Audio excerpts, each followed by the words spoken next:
Well, good evening, everybody, and welcome along to round 5 of the 2020 EuroNASCAR Esports Series.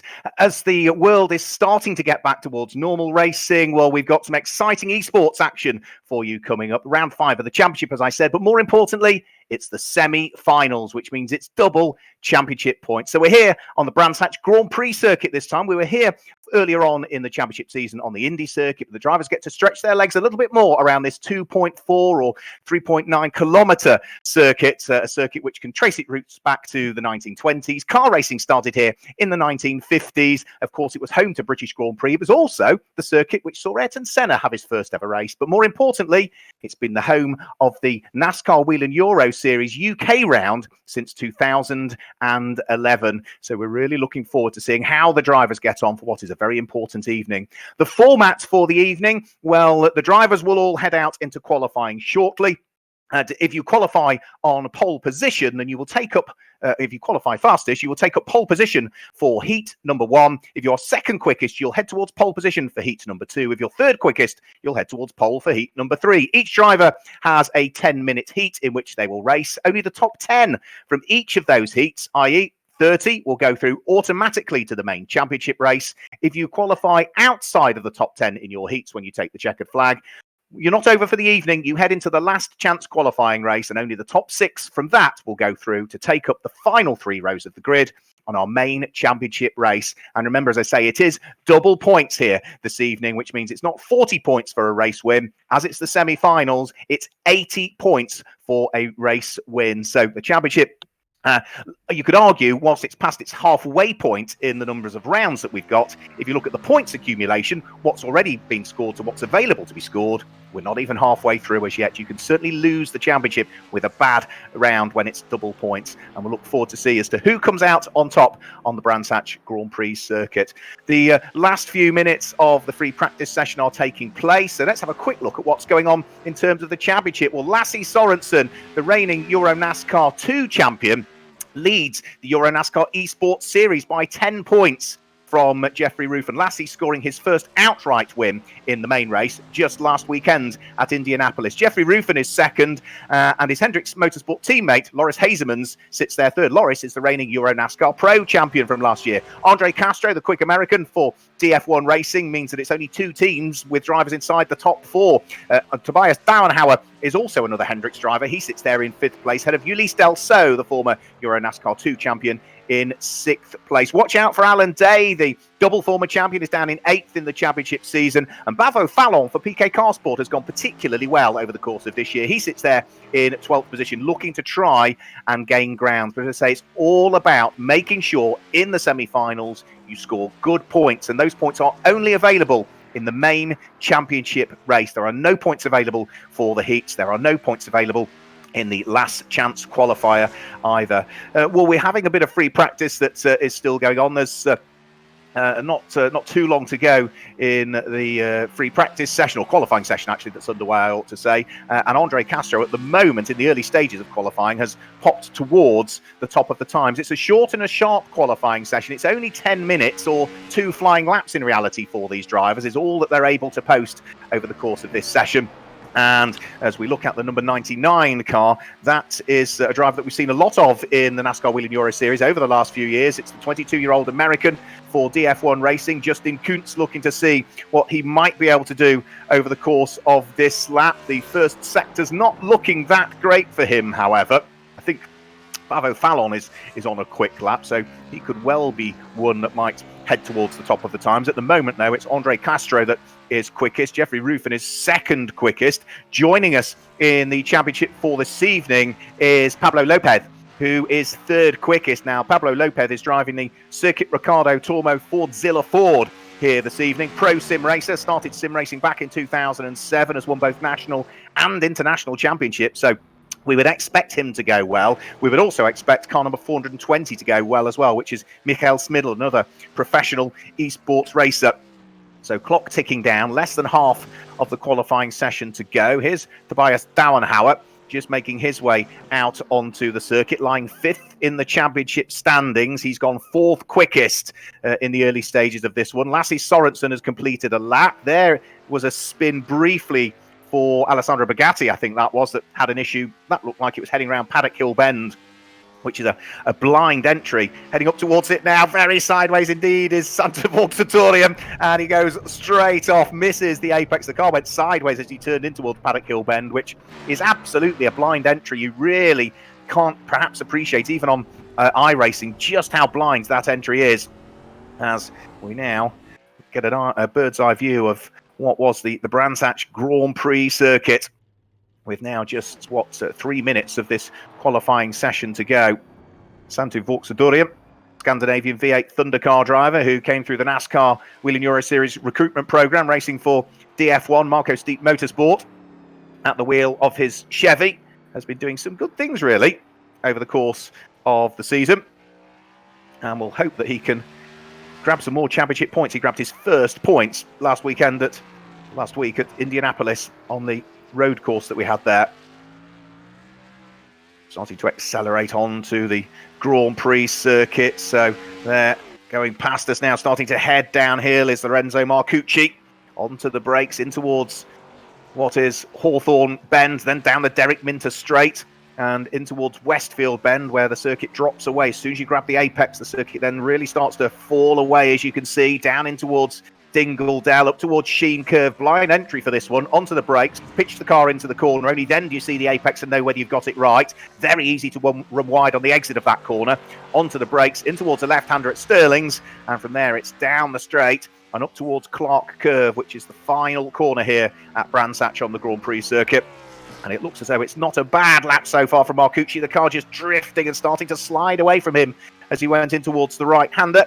And where is this going to put Lorenzo Marcucci? Currently 27th quickest. And as he heads over the start-finish line, by the look of things, he will remain 27th quickest. So no improvement there from him.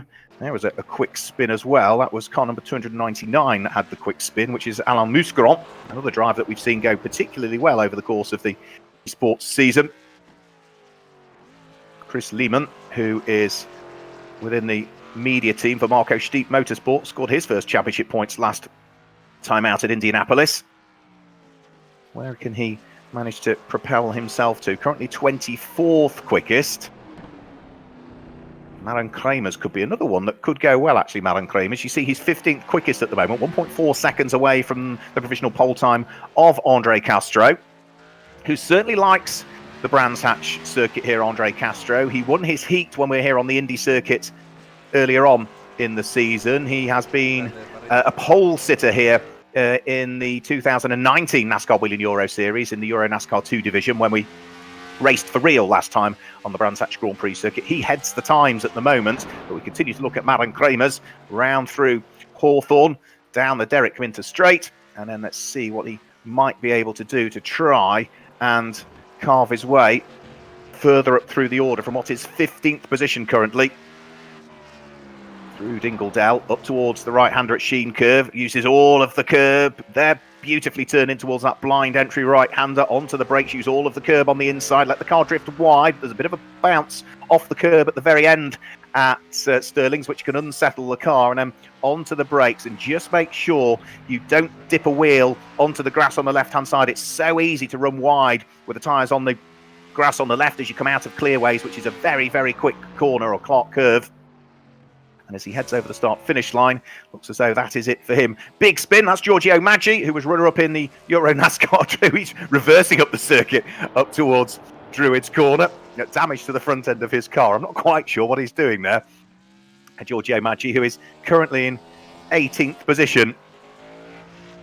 So, checkered flag is out. It looks as though that is it. There are no extra laps, so if you are midway through a lap, you don't get the opportunity to finish off that lap when the checkered flag comes out, the 10 minutes of the laps. That is it. So it looks as though then in terms of qualifying, Andre Castro qualifies on pole position, so he will go to pole for heat number 1. Jeffrey Ruffin was second quickest. He'll go to pole position for heat number 2. And Pablo Lopez, who joins us driving the Circuit Ricardo Tormo Fordzilla Ford, was third quickest, so he will go to pole position for heat number 3. Tobias Dauenhauer was in 4th place, so that means he'll be on the outside of the front row of the grid for heat number 1. Mikkel Schmidl, who has been an overall main race winner for Autodrome Most, is fifth quickest, so he will be outside of the front row for heat number 2, and outside of the front row for heat number 3 will be Alan Day. Lassie Sorensen, Guillaume de Flandre, Vladimir Tjuitzis, then Alex Fontana wrap up the top 10 ahead of Davide De Lara. Andreas Jukemsen, Bavo, Fallon, Bran, Kruls, and Marin Kramers can complete the top 15. Then it's Alessandro Brigatti, Stefano Gustavagli, Giorgio Maggi, only 18th quickest, work to do there for him. Fabrizio Amata is 19th, and Leonardo Colavita is 20th. You can see all the rest of the runners from there on, but already we've got heat number 1 beginning to grid up for us here this evening at Brands Hatch.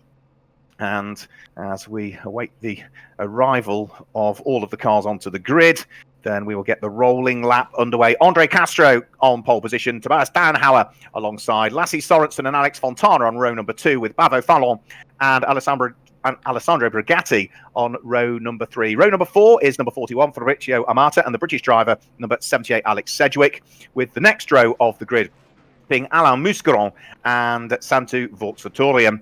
Onto row number 6, Nave Talor for Solaris Motorsport has one of the Bleaky Molens alongside. Sorry, it's Michael Stolman for Team Bleaky Molen that sits alongside, but already they are off and on the green flag rolling lap. Now it will be a 10-minute heat. Remember, only the top 10 automatically go through to the main championship race. If you're outside of the top 10, you head into the last chance qualifying race and have to see exactly what you might be able to do from there. So the race very shortly is about to get underway.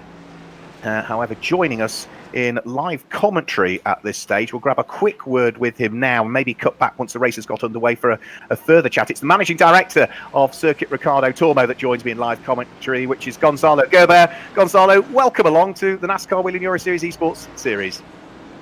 Hello everyone, how are you?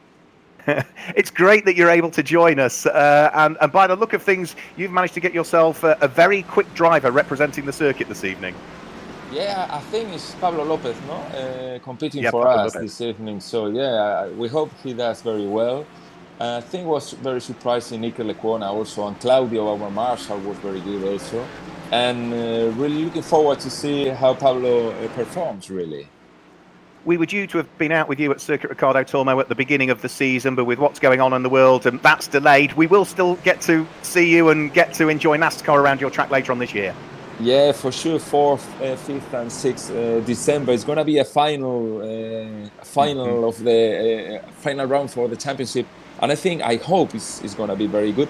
December weather in Spain is very mild sometimes, especially not in Spain, in Valencia, and I really hope all this virus and all this thing clears out and we can have a perfect race with public.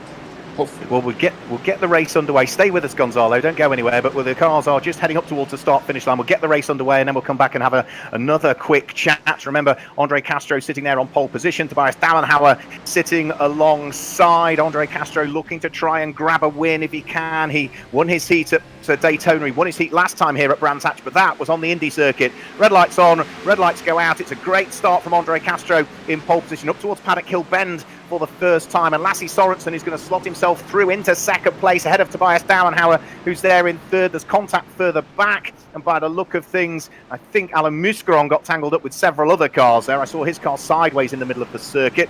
It looks as though he's not the only one as well. Michael Stolman has also got tangled up, and Santu Vauxatorium have all tumbled down towards the tail end of the field. But Andre Castro leads from Lassie Sorensen and Tobias Dallenhauer. Alessandro Brigatti is there in 4th place, but is under pressure from that car there. Alex Sedgwick, as we go on board with the British driver, in 5th position. Fantastic V8 engine thunders its way down Pilgrim's Drop and in towards the right-hander at Hawthorne Bend. Gonzalo Gobert still continues to join me in commentary. Gonzalo, we're talking about the driver that you've got behind the wheel this week, which is Pablo GoPro Lopez, to give him his correct name as he's known. But we had one of your circuit marshals driving the car last week, and he went beautifully well. Yeah, Claudio, our marshals are not only working, in the track, but they are normally very, very fan of motorsports. So I'm not surprised Claudio was performing that well. I was absolutely gobsmacked. He must have been hugely happy with his performance, Claudio Yeah. Sabatini, because at one Yeah. point he had a double former Mexican champion behind him, Ruben Wow. Garcia. Wow, yeah, it's fantastic. It is amazing. I know very well, not very well, but I know Ordóñez, the Spanish driver. And he was before competing in Formula Nissan, blah, blah, blah, even in Japan and in Spain, in GTs, whatever. He was a very good sim racer, So this is something, if you are very good in virtual races, you are good also in real races. I remember seeing Luca Ordóñez racing in the UK and when he was coming through that academy and then going on to race in things like Le Mans and things as well. So a quick replay of some of the action. That was Bavo Fallon that got tagged into a spin there by the look of things and dropped down into 14th position. Final quick question for you, Gonzalez, before we let you go. The NASCAR Whelen Euro Series, it's always a pleasure to go to Circuit Ricardo Tormo. Your fans enjoy what is a very different event, a very unique event, a family event when we head to you. Well, it is, and it's with this American flavor, it works always. And I always say it's my second favorite event during the year. First is MotoGP, but then it's the NASCAR. And for sure we will, in this dodgy or strange year we are experiencing, this is going to be a relief to have the NASCAR again with us and full of people, I hope. Well, it's lovely to chat to you. We need to up our game a bit because we want to be your favourite event. So we'll see what we can do to try and displace MotoGP. Yeah, we will try. Yeah, we will push hard. Thank you, Gonzalez. Thanks very much. Bye. Thank you. Fred Gabillon has a rotating Alain Mouscaron directly ahead of him. Now that means that Mouscaron now, with that spin, has dropped out of the automatic qualification places. He is now down in 11th position by the look of things. So work to be done here. I'm not quite sure what happened. He just seemed to get on the power. The car sort of started to wiggle around on the grass, and from then there was a full rotation, but that is enough to drop him from automatic qualification down into 11th place, which is one place off, automatically going through to the main event. Looking at the battle for the lead of the race, Andre Castro continues to lead from Lasse Sorensen in second place, Tobias Dauenhauer in third position. So it's a DF1 Racing 1-2 at this stage, with Hendricks Motorsport being in third and fourth position. It's a Feedvict Racing car, that of Alessandro Brigatti, that's there in fifth, and Brax Racing have got Alex Sedgwick there in sixth position. But we are now heading towards the halfway point of this race. Andre Castro, last time through, set the fastest lap of the race, 1 minute 27.21 from him. That was just 7/100ths of a second quicker than Lasse Sorensen, who in turn was only 3/100ths of a second quicker than Tobias Dauenhauer. So the top three are all matching themselves for pace as we go on board with Tobias Dauenhauer downhill up towards the braking area for Druids, the highest part of the circuit here at Brands Hatch. You head through the right-hand hairpin, downhill into the braking area for Graham Hill Bend. Very easy to run wide on the exit because you're braking downhill into that corner. All of the drivers using all of the curbs, but no more than that. There's been a couple of off-track warnings that have come in so far. Loris Hasemans has had 2 warnings for going off-track. Alessandro Brigatti has had 2 as well. Alex Sedgwick just the 1. But certainly for the top 3 drivers, Andre Castro, Lasse Sorensen and Tobias Dauenhauer, they have continued to stay within the circuit limits. Let's have a quick look at what happened to Gasper Donovsek here. Runs wide coming out of the corner. Then there's contact between himself and Alain Mouscaron, and for the second time Alain Mouscaron is turned around. Bavo Fallon manages to drive between those 2 errant cars and stays out of harm's way.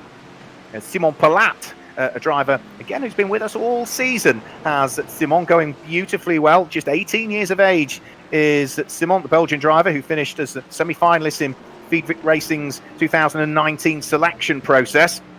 He's going to have to work hard here. He's got the battered car of Alex Fontana sitting right behind him. Huge amounts of experience for Alex Fontana. He is, 27 years of age now. His single-seater career saw him up to GP3 and Formula Renault 3.5 and Formula 2 briefly. But nowadays he's the test driver for 42 Racing and is pushing the youngster hard. Into the pit lane comes Alex Sedgwick. So Alex Sedgwick into the pit lane. Now that is going to drop him down through the order. That must have been some sort of penalty that was applied. Yes, stop and go penalty for causing a collision with Bavo Fallon is the information that I'm getting. So that was why Bavo Fallon was pitched into a spin, hence why Alex Sedgwick was given a drive-through penalty. This is a great fight for 8th and 9th position at this stage. Simon Palat working hard, trying to keep Alex Fontana behind him. Despite the damage to the front end of Alex Fontana's car, he's going well, and he's going for the place by the look of things. Up the inside at Surtees, is going to work his way through up into 8th position. Simon Palat down into 9th, but remember the top 10 automatically go through at this stage. So in 10th place is Fabrizio Amata, but his car is carrying damage and is under huge pressure from Bavo Fallon. So this is for the final automatic qualification place with just 3 minutes to go. Can the PK Car Sport Chevy manage to work its way through and ahead of the number 41 of Fabrizio Amata at the wheel of the Club Motorsport Chevy? You can see damage to the back end of Amata's car, damage to the front end of it as well. He will be struggling with that. A driver who's been driving within the NASCAR Whelen Euro Series since 2013, has a big spin heading up towards Sterling's. The tail end of the car cries enough, and he's not able to get the car pointing around in the right direction in time. So Bavo Fallon is able to pick up another spot, and now behind him is the car that's just had the stop-go penalty for pitching Bavo Fallon into the spin in the first place. So Alex Sedgwick is starting to catch up with the car that he made contact with a few laps ago, and that could make it very interesting towards the end of the race, which is now only 2 minutes away. Andre Castro still leading from Lasse Sorensen by half a second, and both those two are starting to just check out a little bit now. So Tobias Dauenhauer has just dropped away. I think he's now focusing his efforts on just making sure he finishes in 3rd place, which will see him right at the sharp end for the 30-minute main championship race, which of course here this evening carries those double championship points. So it's not 40 for a win, it's 80. It's not 35 for second place, it's 70, and you'll get 68 points now rather than the 34 if you finish in 3rd position. All the way down through the order, the points are doubled for this one, including for the driver that gains the most places in the main championship race from starting position to finishing position. You'd usually get 4, you get 8 this evening, and they are all going to be important come the totting up at the end of the season. Andre Castro over the start-finish line. He goes through with 1 minute and 10 seconds to go. So he will now be on to his last lap of the race this time through. And for Andre Castro, he is looking to try and close in on what would be heat win number 2 of the season for him. He won the prologue heat at Daytona on the road course that he was in. He also won his heat here at Brands Hatch last time through, did Andre Castro. He has won a main race, but that was the prologue, so it didn't carry any championship points. So Andre Castro would like to try and score good points tonight. He lies 4th in the championship standings. Leading the championship is this man here, Lasse Sorensen. But he's only 10 points ahead of Jeffrey Ruffin, who's only 2 points ahead of Loris Hazemans, who's only 10 points ahead of Andre Castro. So it's all rather close at the sharp end of the championship. And as I say, with double points available, the championship could turn on its head this evening, potentially. Bavo Fallon running a little bit wide there on that occasion, which did score him an off-track.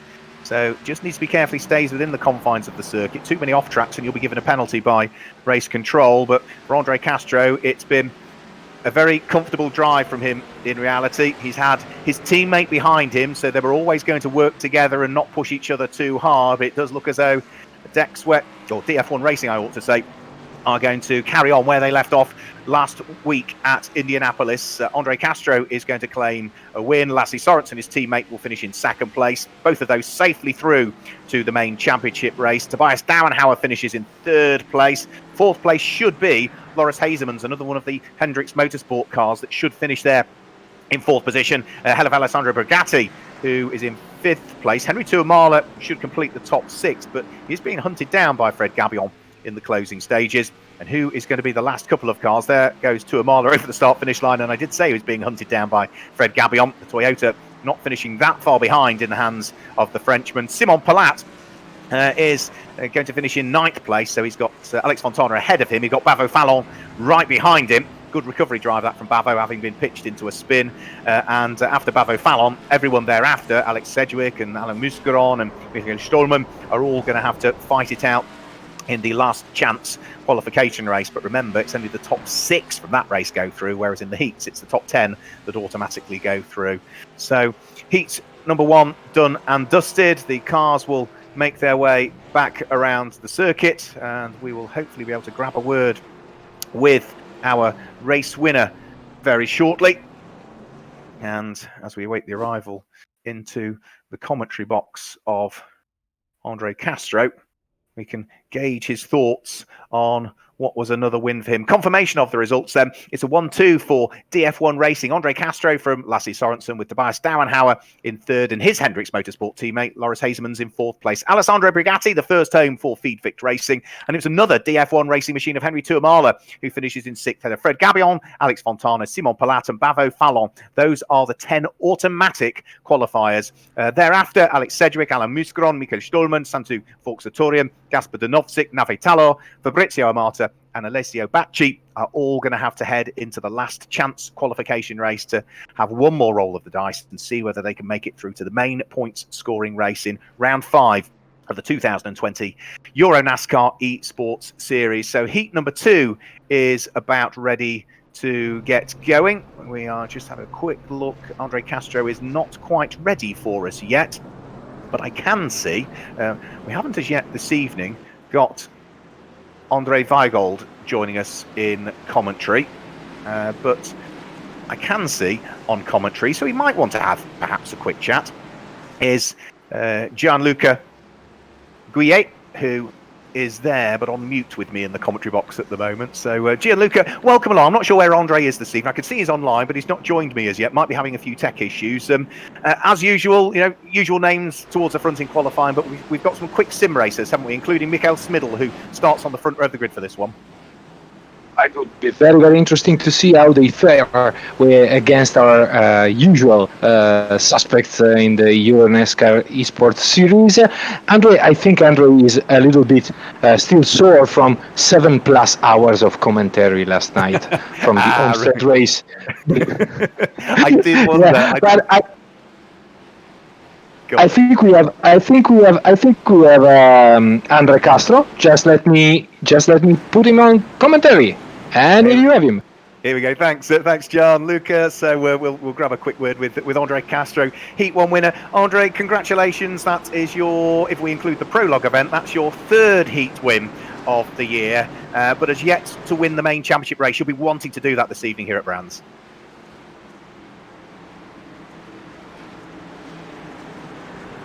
Sorry, Andre, I can't hear you. So you're on mute, Andre. So do you hear me? Oh, there we go. We've got you now. You got me? Okay, cool.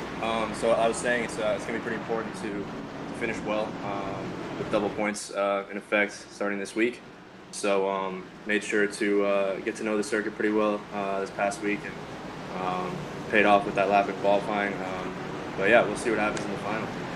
It's all tight at the front end of the championship. I'll let the race get underway and I'll come back and ask you another question, because they're just coming up towards Clearways and Clark Curve now. Remember, it is Jeffrey Rufen and Mikael Smidl that sit there on the front row of the grid. We did see a win for Mikael Smidl. That was at Watkins Glen, where he qualified on pole, won his heat and won the main race. He's not doing the full championship season for Autodrome Moss, but the lights go out and Smidl actually gets a bit of a poor start. Guillaume de Flandre is able to squeeze his way through and ahead. So Jeffrey Rufen leads, Guillaume de Flandre in second place, Mikael Smidl there in third position, Brian Crowells is there in fourth place, and I think that was Davide De Lara that was all through the gravel trap at Paddock Hill Bend. But other than that, everybody safely through the first couple of corners. Back to Andre Castro. I don't want to hang on to him for too long, but Andre, you were saying points important, even more important when now into the semi-finals. If you have a good night, you can really move yourself into contention in the championship. If you have a bad night, wow, that's going to hurt. Yeah, exactly. But in the end, we do this for fun, so it's important to just take the pressure off a little bit and do the best that I can, and let everything else fall into place. So it's fun to be doing this layout, because I never really raced this layout in the past too much. But getting to know it's really fast and flowing, so I'm happy that we decided on this track, and it's gonna be a fun race. It's gonna be tough to overtake, so hopefully we'll keep that pole position. Well, we'll let you go and get ready for your main championship race. So congratulations. Hopefully we'll be chatting to Andre Castro a little bit later on. So back to heat number 2. Michael Smidl had a good look at trying to get past the car of Guillaume de Flandre, but wasn't able to work his magic. So he still sits there in 3rd place currently, trying to close in the Czech driver on the Belgian that lies ahead of him. Quick look at the replay. Ricardo Alita with damage to the front end of his car, heading around through Paddock Hill Bend, all through the gravel, runs wide, back onto the tarmac, but loses yet more time. He's already been involved in something clearly with the damage on the front. De Flandre leading. Now, Jeffrey Ruffin, with this squabble that's going on for 2nd and 3rd, is just being able to pull away at this stage. A Ford leads, a Chevy 2nd, a Toyota 3rd, a Ford 4th, another Chevy in 5th place. So all of the manufacturers mixed up inside the top 5. Michael Smidl, though, would desperately like to try and squeeze the Autodrome Most Show Car Toyota through and ahead of Guillaume de Flandre if he can. For the moment, though, he's just got to be content to sit behind.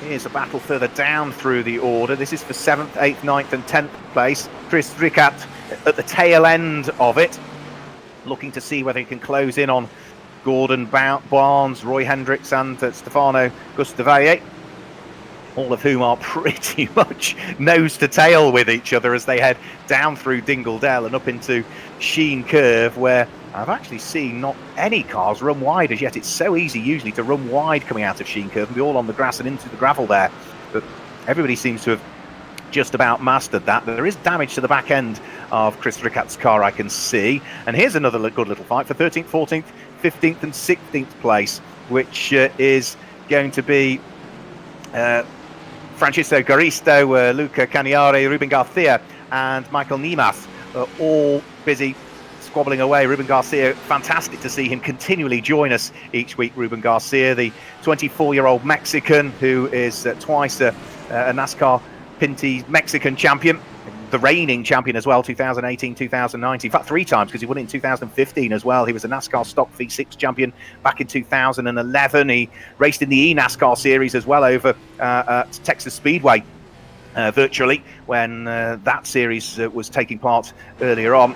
But he's involved in this great little fight as we go back to the fight for 7th, 8th, 9th, 10th and 11th place. Roy Hendricks being kept very busy indeed, team manager for Hendricks Motorsport, who has gone well all season so far in this championship.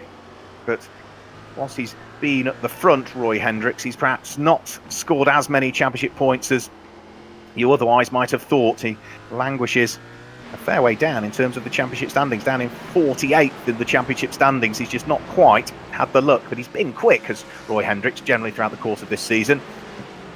And he is at the moment under pressure from Gordon Barnes and Chris Rickard, with Ulysse Delceau also now starting to catch on to the tail end of that train. The young Frenchman at the wheel of the number 10 car for RDV competition, still only 22 years of age, is Ulysse Delceau. He was the 2018 EuroNASCAR 2 champion, and he's looking to try and work his way through and pass Chris Rickard there, but that's not quite going to work. So Chevy from Chevy, still the grey car of Rickard, under pressure from the young Frenchman. Has he got the inside line? No, just covered off there by the Brax racing machine of Chris Rickard. So still, Ulysse Delceau has to settle for what is 11th place, and remember, it's only the top 10 that go through, so that's why Chris Rickard is so keen on trying to hang on to the position. Gordon Barnes is just escaping up the road as a result of this fight for 10th and 11th places. We've still got half of the race to go as well, almost, so 5 minutes and 15 seconds in. And you can see the tail end of the car wagging there as Chris Rickard really tried to apply the power as much as he could. Ulysse Delceau's picking up the toe, but he's just too far away as they head up in towards the daunting right-hander at Hawthorne. Slightly banked entry to that corner, which really hooks the car in towards the apex. A good run down the Derek Minter straight, almost pushing the Brax machine ahead as they head round through Westfield Bend and then start to descend downhill through Dingle Dell and up towards Sheen Curve once more. So they're on lap number 4 currently. The grey car, Chris Rickard, hanging on to the final qualification place, but there's problems ahead by the look of things, and Roy Hendricks and Gordon Barnes must have got together which means that all of a sudden that has changed the order. So Chris Ricard now is up into 8th position. Ulysse Delso is up into 9th, and Davide Dallara, car number 189, is now into 10th place. So all 3 of these cars are now in the position of automatic qualification, whereas a few moments ago it was only Chris Ricard that was, and he loses the tail end heading around through Paddock Hill Bend. A little bit of turning oversteer, had to correct it midway through the corner, drops down from 8th, not to 9th, but down to 10th position as Ulysse Delso and Davide Dallara both capitalise on that very, very small mistake there. Let's have a look, see what happened here. Well, Roy Hendricks got very sideways coming out of Sheen Curve, went all through the gravel, and I think Gordon Barnes was sort of distracted by that and had a spin. I didn't see there was any contact between the pair of them there. I think they sort of both had their own individual accidents, but probably for Gordon Barnes, it's a result of being distracted. Here's Jeffrey Ruffin under pressure from Mikael Smiddle, who is looking to try and get the overlap. They really have closed up over the course of the last few laps. 3 minutes to go. Jeffrey Ruffin leading the race at this stage, then makes another small mistake heading around through Sheen Curve, which allows Mikael Smiddle to close up right the way alongside him. Joining me in live commentary with a couple of laps to go is Alex Sedgwick, the British driver. Alex, great to have you back with us here again. You've been a busy man with esports during this period of time, haven't you?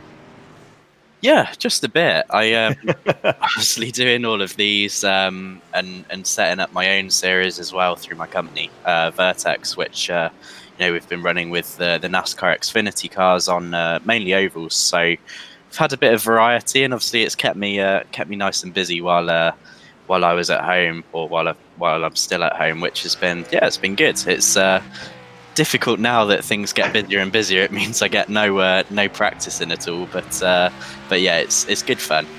I've been looking in on your series as well, and there's a few familiar names in there, the likes of Ben Kriener and Brian Cruels. So there's a few that are like yourself doing both the EuroNASCAR Esports Series and other things. Yeah, definitely. It's we're into the second season now actually of it. So we've run 2 series or 2 seasons in the past 2-3 months. But yeah, we've managed to have a good grid of drivers from NASCAR fans, marshals, guys, sim racers, all the way to, like you say, Brian, Ben Kriener, myself, and a few guys from touring cars as well. We had sort of Adam Morgan, Dan Rowbottom, actually come and see what they think of NASCAR as well. So it's been cool, and especially for Adam and Dan, those kind of people that obviously I've known in my sort of previous TOCA life, to kind of show them what NASCAR's all about. It's been good fun. Do you think we can perhaps bend some arms and get them on some of the recruitment days, and maybe they could join the NASCAR Whelen Euro Series grid? It'd be great. I think there's definitely, everyone I speak to, whether they're from touring cars, GTs, karting, whatever it might be, they're super interested in NASCAR.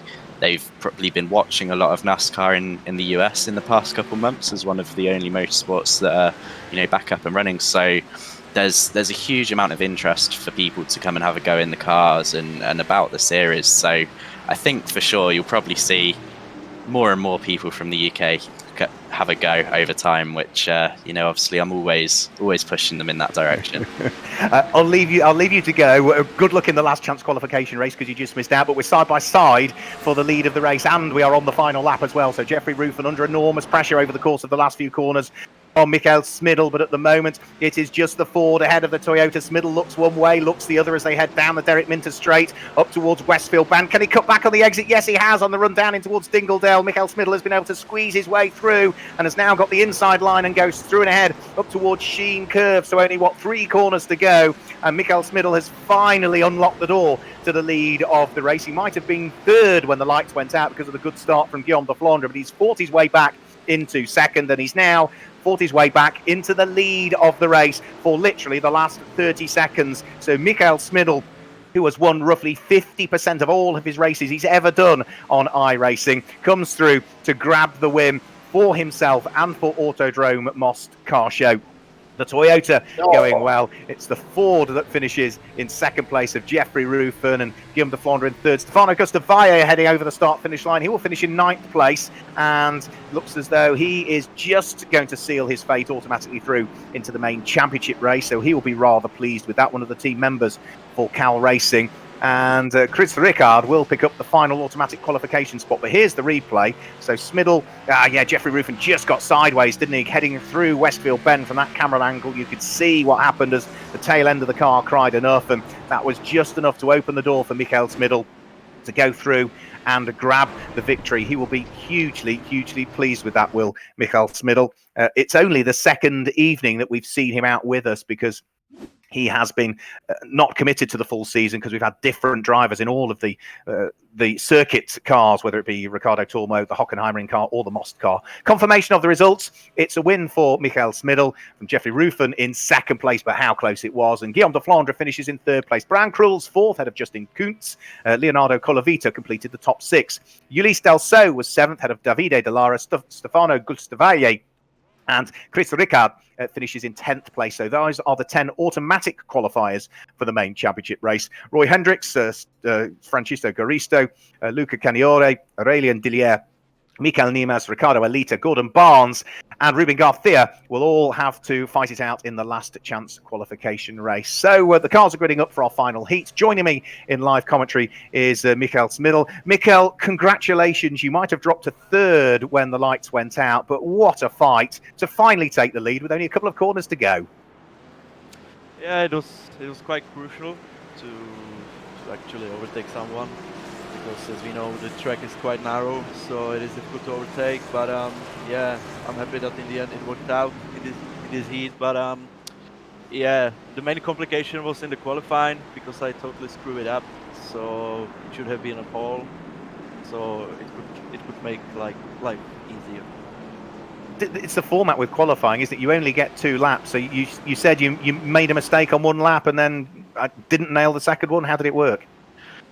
Well, basically, if you didn't nail the first lap, then you are pretty much done, because the tire physics is quite strange. So yeah, when I entered the first corner of the first lap, I had a massive oversteer, so I tried to cool down the tires. But yeah, in the second lap, it was just about compromise and at least getting into the top 5. You've got one of your regular competitors in esports and sim racing, Pablo Lopez, joining the grid for this one. But of course, he's representing Circuit Ricardo Tormo. You're representing Most. Yeah, it is. I was quite surprised that he entered this race. But yeah, looking forward for some battles. Well, we'll let you get ready for the main race. The cars are not that far off starting this one. So congratulations, Michael, on the win. We'll see what you can do in the main race. Good luck. Thank you very much. There we go. So there's our heat winner from heat number 2. And for this one, it is Pablo Lopez, who sits on pole position, another one of our pro sim racers. He was in the 2012 Nissan Gran Turismo Academy and was one of the finalists in that. Alan Day is lining up alongside him at the wheel of the Monster Energy PK Car Sport Chevy on the outside of the front row of the grid. Vladimiros Tiotzis is on row number 2 with Andreas Jochimsen, and Giorgio Maggi and Maren Kramers sit there on row number 3. Now remember, again, same format, 10-minute race, only the top 10 go through automatically into the main race. Everybody else thereafter heads into the last chance qualification race, which is the next race that will be coming up after this one that we're about to start. So red lights on the gantry, the lights go out, and Pablo Lopez gets a good run heading up towards Paddock Hill Bend for the first time. Alan Day's on the outside line as they head up towards turn number 1.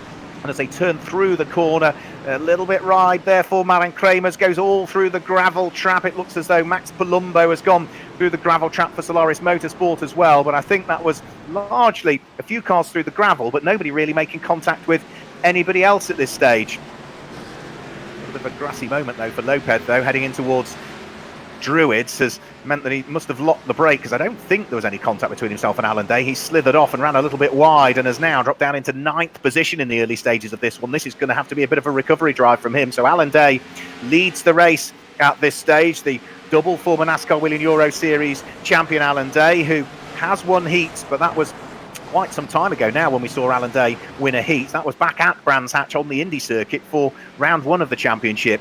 Giorgio Maggi sits there in 6th position. He's got Gustav Bregen sitting, Berggren, I should say, sitting ahead. Let's just have a quick look at Pablo Lopez. Yeah, just too late on the brakes, snatched the wheel, went through the gravel trap up there at Druids Corner. And by the time he got the car pointing back in the direction of where it needed to be heading, downhill towards Graham Hill Bend. Everybody had just gone through, so it was too late on the brakes on cold tyres or cold brakes. Gustav Berggren, Swedish driver, sitting there in 5th position, ahead of Giorgio Maggi, Lorenzo Marcucci, Scott Jeffs, then Pablo Lopez looking to try and work his way back through the order. Has he got the inside line on the Brack Chevy? No. The Ford still sits behind in the hands of the Spaniard, but he's going to have another good little nibble here on the brakes up towards Druids Corner, where he made that mistake on the lap prior, and he's through this time ahead of Scott Jeffs and just gives him a little bit of a nudge to push him wide coming out of the corner. Giorgio Maggi is the next target, who almost ran wide as well that time at Druids Corner. So Pablo Lopez now for Circuit Ricardo Tormo. Fordzilla gaining a further place, and now looking to see what he can do. Great fight going on for 3rd, 4th and 5th place. Maren Kramers flighting away with Vladimiras Tjoitsis. Two of them absolutely together. Tjoitsis had his best run of the season, I think, was it last time out at Indianapolis, where he featured highly. Maren Kramers, though, just having run wide there, and now that's going to put Tjoitsis up into 3rd place, Berggren up into 4th, Marcucci and Giorgio Maggi and Lopez all go through as well. So Maren Kramers now down into 8th position, and in fact, still in 8th place. I thought Scott Jeffs had gone through, but no, that is Pablo Lopez's blue car. Scott Jeffs is the blue car that's behind it.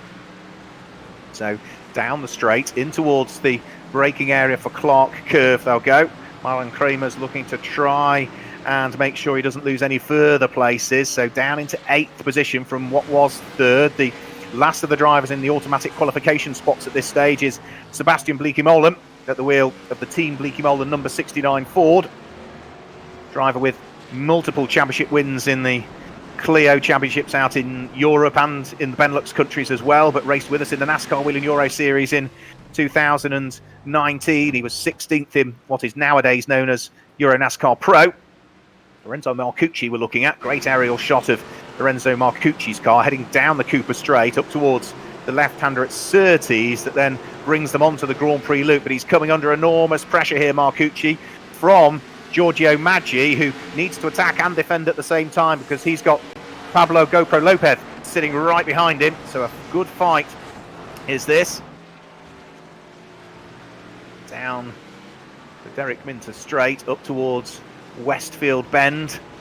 So another corner that's very easy to run wide coming out of that corner, then downhill and up towards the daunting left-hander. Let's just have a quick look what happened here. Sven van Laere heading up towards Paddock Hill Bend, and just managed to overtake a car on the way into the corner, but then loses it on the way out, unfortunately, Sven van Laere. So, driver who raced with us just at the Zolder finals last year, but has been a regular in this esports series. The 46-year-old has left himself a chunk of work to do again now. So, Giorgio Maggi back over the start-finish line. Onto the brakes, in towards the right-hander at Paddock Hill Bend, looking to try and hold back the aspirations of Pablo Lopez. Been in the background for Maren Kramers, I think that had a spin just at the background of Paddock Hill Bend, so that's going to drop him ever further away, and he needs to recover and make sure he hangs on to a place inside the top 10. But 5th, 6th and 7th all together at this stage, with 4th place even, the light green car of Lorenzo Marcucci not that far ahead. Marcucci, Berggren, Maggi, Lopez as we go on board with the Swiss driver, runner-up in EuroNASCAR 2 2019. Speed builds onto the brakes in towards Hawthorne Bend. Now Maggi gets a little bit sideways. That's the opportunity that Pablo Lopez has been looking for, and without any effort at all, he's able to put the Fordzilla Ford through and gains the place over Giorgio Maggi, who just carried too much speed in towards Hawthorne. The car washed out on the exit all over the curbs and slithered its way briefly onto the grass, but well controlled by Giorgio Maggi. But as soon as the door was open, the opportunity was taken for Pablo Lopez, who is now putting Gustav Berggren under pressure and has the inside line coming up towards Clark Curve. So another place gained for the Spaniard, 2 more places on that lap for the Ford.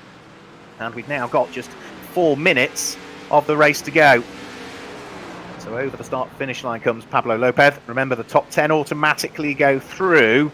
Maren Kramers, who had a spin at Paddock Hill Bend on the previous lap in the background of the shot, still hung on to 10th place, because such was the gap between himself and the next of the cars that sat behind, which was Yevgeny Sokolovsky, that Sokolovsky couldn't catch up. But we have now got only a couple of laps to go in reality. Alan Day has really started to gap those behind. He now leads by 3.2 seconds from Andreas Jochumsen. Gustav Berggren, in the meantime, has lost a place there as Giorgio Maggi was able to gain the advantage. So Maggi losing a place on the previous lap, gaining one back now. But this is a good little fight that's going on for 6th and 7th place. There's a good fight going on for 4th and 5th as well as the progress of Pablo Lopez continues. Has he got the run on Lorenzo Marcucci? He has. Another place gain there for Lopez. We just saw him go through and take 4th place from the light green car of Lorenzo Marcucci. Giorgio Maggi in 5th.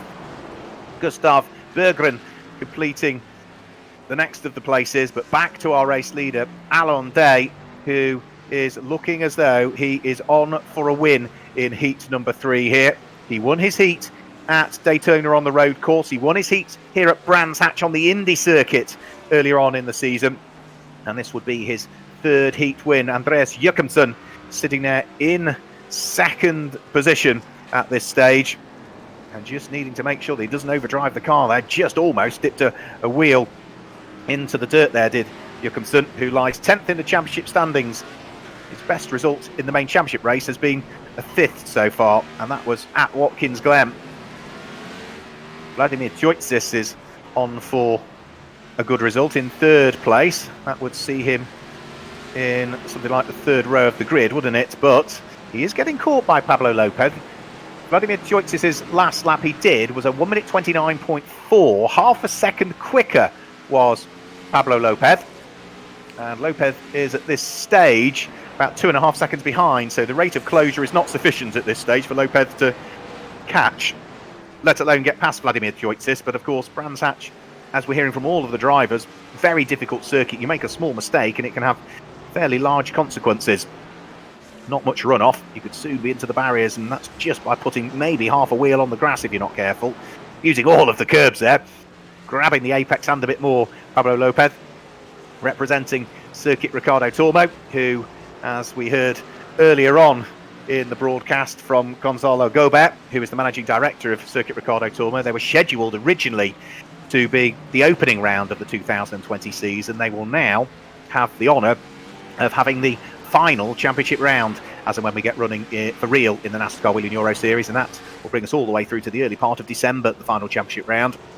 So Pablo Lopez looking to uphold the honour of Circuit Ricardo Tormo and the Fordzilla Ford. At the moment, 4th place as a result of having led the race early on, but just snatched that break on cold brakes or cold tyres heading up towards Paddock Hill Bends, and a good recovery drive. Dropped him down into something like 8th position, so he's now back into 4th. He was nearly 3/4 of a second quicker than Vladimir Tyoitsis last time through, so the gap is coming down, but it's not coming down quickly enough because there's only 15 seconds to go, and that is not sufficient for any further laps after the one that they are on.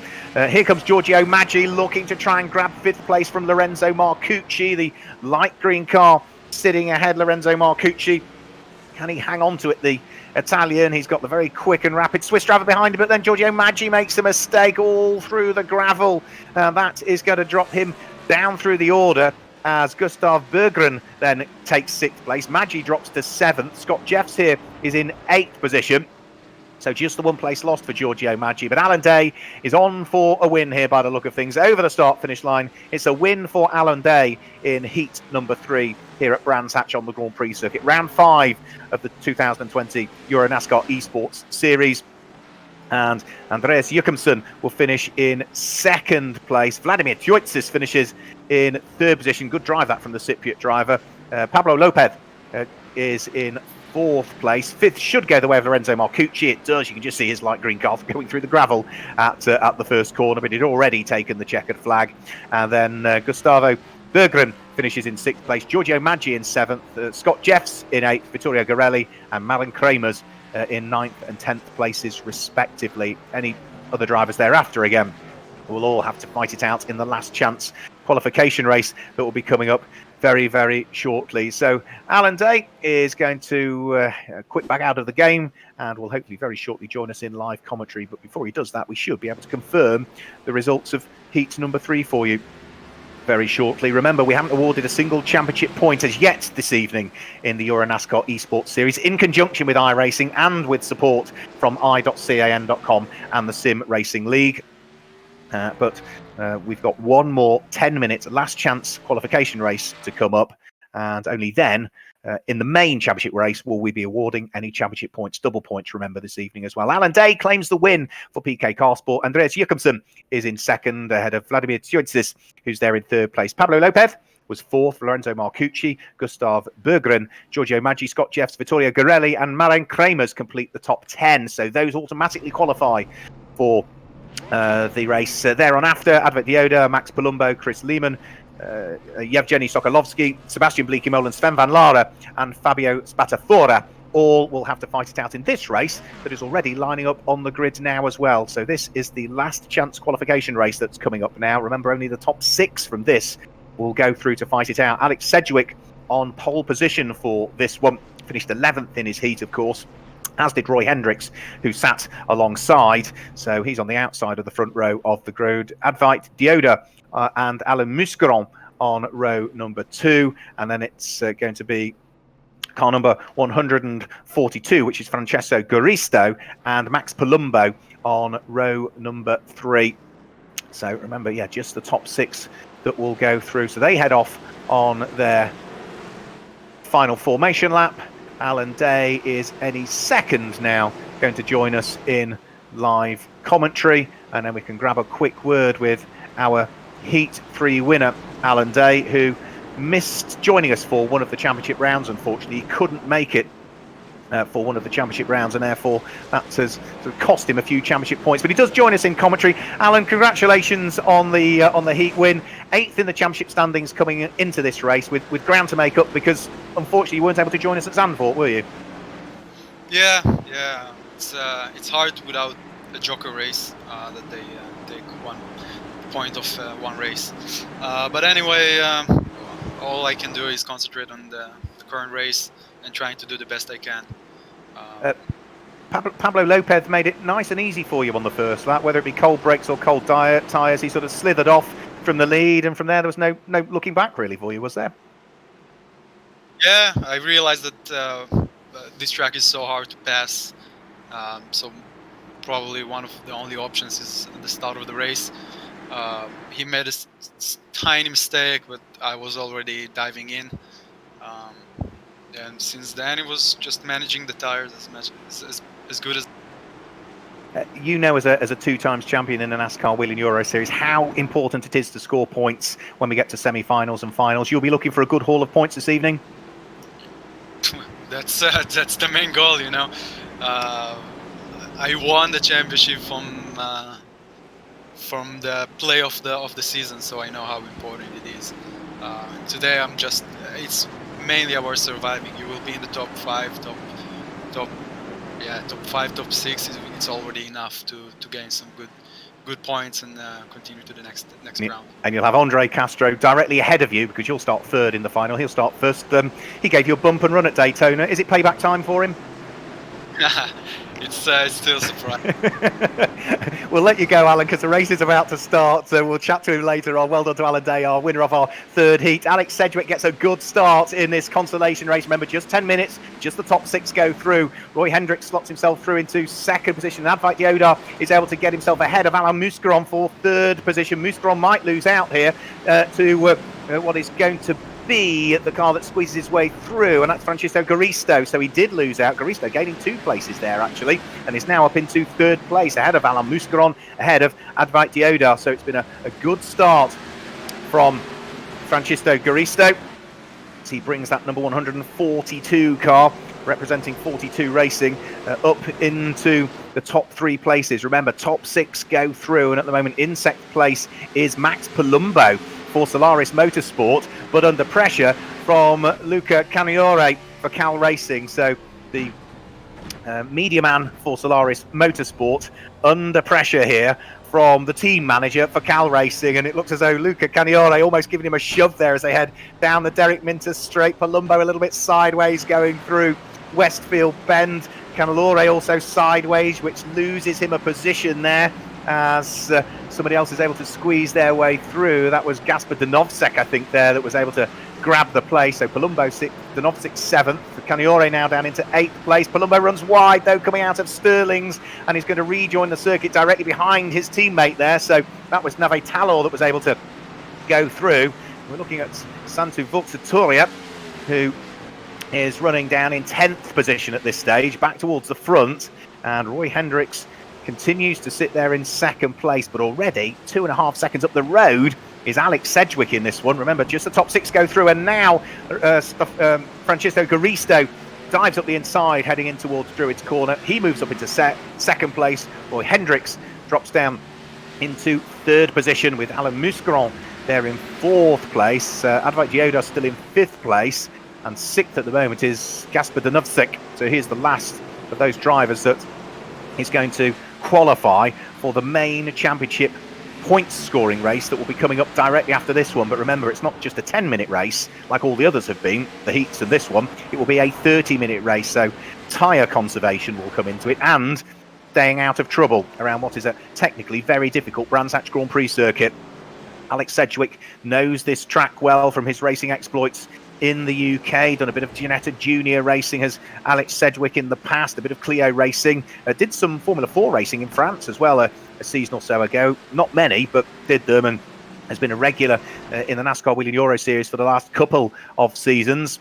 On to the brakes, in towards Clark Curve comes Sedgwick, the Brax Racing Ford out front and leading the race. A couple of cars have headed to pit lane. Sebastian Bleekie-Molen and Sven van Lara are both showing us in the pit lane at this stage with some sort of issue or maybe a penalty that they've been awarded. We'll have to wait and see and bring you confirmation of that, but that's going to drop them way down through the order and rule out any possibility of them heading into the main race. Keep an eye on the battle, though, that's going on for 3rd and 4th and 5th position. Roy Hendricks, Alan Muscaron, Advait Dioda.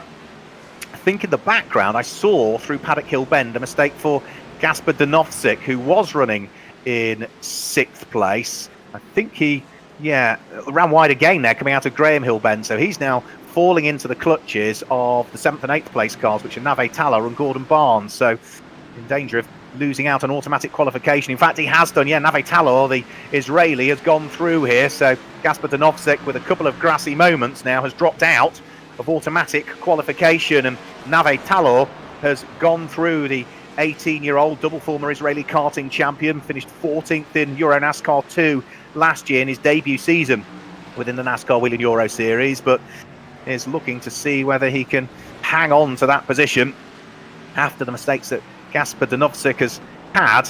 Then maybe still a bit of dirt and dust just to work off his tyres.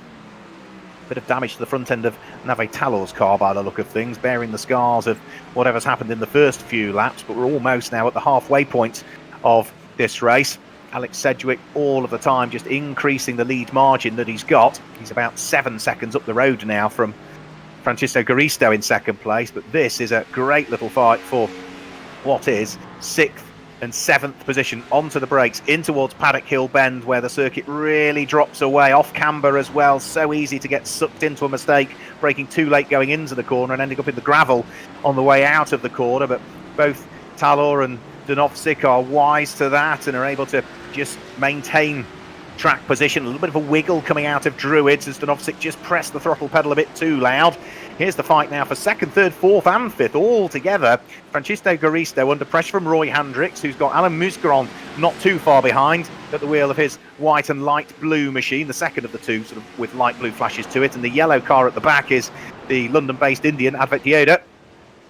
So fight's raging, but no such worries for this man here, Alex Sedgwick, who is well and truly out front by 7 3/4 seconds. Now, this has been a dominant performance, but remember, a win in this will only see him line up 31st on the grid, because this is the last chance race. Alan Muscaron, is he going to have a look here to try and steal the place on Roy Hendricks? Yes, he does. The two of them absolutely together round through Sterling's. Advait Dioda's not too far away, so the car of Alan Muscron couldn't quite make it stick there, unfortunately.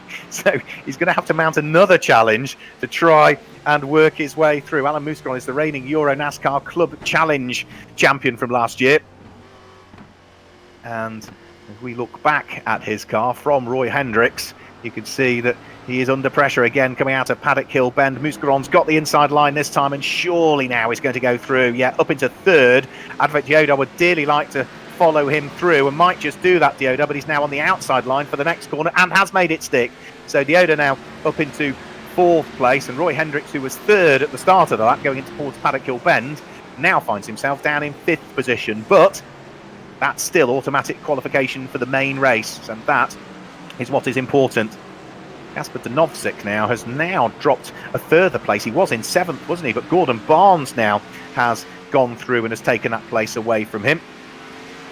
Gordon Barnes, who is intending on racing in the EuroNASCAR Club Challenge in 2020. He's an engineer and IT consultant, races late models as well. Did a bit of Formula V in the UK many years ago, did Gordon Barnes. So he is seventh and is still one place away from automatic qualification. He would need to catch up with this lot here if he wants to try and automatically qualify. Alan Muscaron ahead. We ride on board with Francisco Garisto for 42 Racing. His Ford looking forwards at the Chevy that lies ahead. Ford leading, Chevy second, Ford's in third, Chevy fourth, Ford in fifth, Chevy sixth, and then it's Chevys in seventh, eighth, ninth and 10th places. The next Ford is down in 12th, which is Michael Sturman, and the leading Toyota is Aurélien Dillier, who's down in 13th position currently. Onto the brakes, in towards Druids. Francisco Garisto looking to try and hang on to third position. Advent Dioda makes a mistake, heading down in towards Graham Hill Bend. Bags of opposite lock to try and keep the tail end in check, and he avoids the spin. He's going to rejoin directly ahead of Roy Hendricks, moves across the circuit to try and block Roy Hendricks. Roy Hendricks with two wheels on the grass gathers up a brief sideways moment. So fourth, fifth and sixth all now together as Nave Tallow wants to join in the fun here as well. Now these drivers will fight. What they can't afford to do is trip over each other, because each one of them is at the moment going to automatically qualify to get through into the main championship race. Remember, it's only the top six that go through, and these are the cars in fourth, fifth and sixth position. That car there in seventh, Gordon Barnes, is catching them as well. Last lap from Gordon Barnes, 1 minute 30.3. That is, quicker than the cars ahead. So he needs to keep pushing on here, does Gordon, to give himself half an opportunity to try and see whether he can fight it out for the championship points race, which is coming up very shortly. Through Stirling's Bend, then press the accelerator pedal, shift back up through the gears again as you head in towards Clearways and on towards then the right-hander at Clark Curve that completes the 2.433 or 3.916 kilometre lap here at Brands Hatch on the Grand Prix circuit. Remember, it's been the home of the UK home of the NASCAR Whelen Euro Series since the first ever visit here in 2011. And it's great that it's featured twice on the EuroNASCAR Esports Series calendar in conjunction with iRacing, with support from i.can.com and Sim Racing League TV. Here for round one on the Indy circuit, here for round 5, the first of the semi-finals on the Grand Prix circuit. And Gordon Barnes now has fully caught up with Nave Talor. We look back from Nave Talor, desperate to try and hold on to the final place that will see him through into the main championship race coming up, but needs to watch out. Gordon Barnes, I thought he was going to try around the outside there briefly, but now he might try the cutback. Nave Talor will surely hug the right-hand side of the circuit here, which means that Gordon Barnes will get the slipstream, but he's going to have to try it around the outside at Hawthorne if he wants to make it stick. The clock has ticked to 10 minutes. They are now on the last lap of the race. Alex Sedgwick is going to claim a dominant victory by something like 11.5, 12 seconds. Advent Dioda's made a mistake as well by the look of things there, so he nearly threw 5th place away. Roy Hendricks is up to 4th. Dioda's there in 5th place, and then Nave Talor makes a mistake which allows Gordon Barnes to go through. So Barnes now into automatic qualification, and Nave Talor looks as though he is done for the night. He was in 6th, he's down to 7th. Sedgwick claims the win and will go through to line up 31st on the grid for the championship race that's coming up in a few moments' time. Alan Muscaron will go through and finish in 2nd position, the reigning EuroNASCAR Club Challenge champion from last year. Francisco Garisto comes through and finishes in 3rd place. Congratulations to him. Roy Hendricks will finish in 4th, just ahead of Advent Dioda, who's there in 5th position. 6th will go the way of that man there, Gordon Barnes, who left it late in the race to automatically qualify, but well done for him for just managing to sneak through on Nave Talor in the end. But Alex Sedgwick celebrating as he slides the car around the circuit. We heard from him after his heat, say a driver who is busy with a mixture of coaching and has been doing a heck of a lot of esports racing, so he will head into the pit lane, and it's not going to be that much longer before we already start to see cars gridding up for the 30-minute championship race that will be coming up very, very shortly indeed. So we will wait the cars to grid up. I'm going to see whether Gianluca Guille, who still joins me in commentary, wants to pitch in here. We've seen 3 heats already, Gianluca, and a last chance qualification race. And despite the fact it's a technical circuit and it's tight and twisty, they've all been fairly clean. Well, that's a surprise, especially for the last chance qualifier, which is always, usually is the most exciting race and full of unexpected things. Well, this one, it was pretty clean. Very good racing. Brands Hatch is always a great track, and I'd like now to see our cars going on the Grand Prix circuit in real life. But that's, the Indy circuit is great, the American Speedfest is great, but the Grand Prix circuit is also very good. I know we just confirmation of the results then. Alex Sedgwick from Alain Mouscron, Francisco Garisto, Roy Hendricks, Advait Yoda, and Gordon Barnes are the 6 cars that go through to fill up grid slots 31 through to 36 for this final race for Nave Talor, Santi Vuxatorian, Chris Lehman, and Mikael Niemas, and everybody thereafter. They're out for the evening. They will not be scoring any championship points. You mentioned, it would be great to see the cars, Gianluca, here at Brands Hatch on the Grand Prix circuit. I know we were hoping at some point that we might have had Jerome Galpin join us, but the calendar has been set for or confirmed for some of those. Brands Hatch still trying to see whether we can slot in a date for the reorganisation of that one, I gather, at the moment. Yeah, at the moment conditions are not allowing the event to take place as of now, but of course both organizations, both the NASCAR Whelen Euro Series and MSV, are looking to reschedule the event in the next few months. Hopefully we will make it, and hopefully things will get better and we will be back at Brands Hatch soon. And if people want to keep track of that, EuroNASCAR.com, isn't it? Yep, of course. And of course, follow us also on Twitter, Facebook, YouTube, everywhere.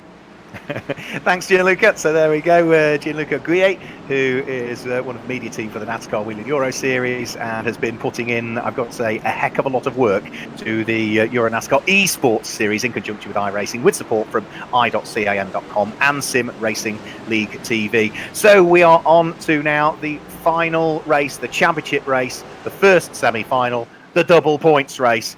So remember, leading the championship is Lasse Sorensen for DF1 Racing. His number 66 car goes off what is the second row of the grid.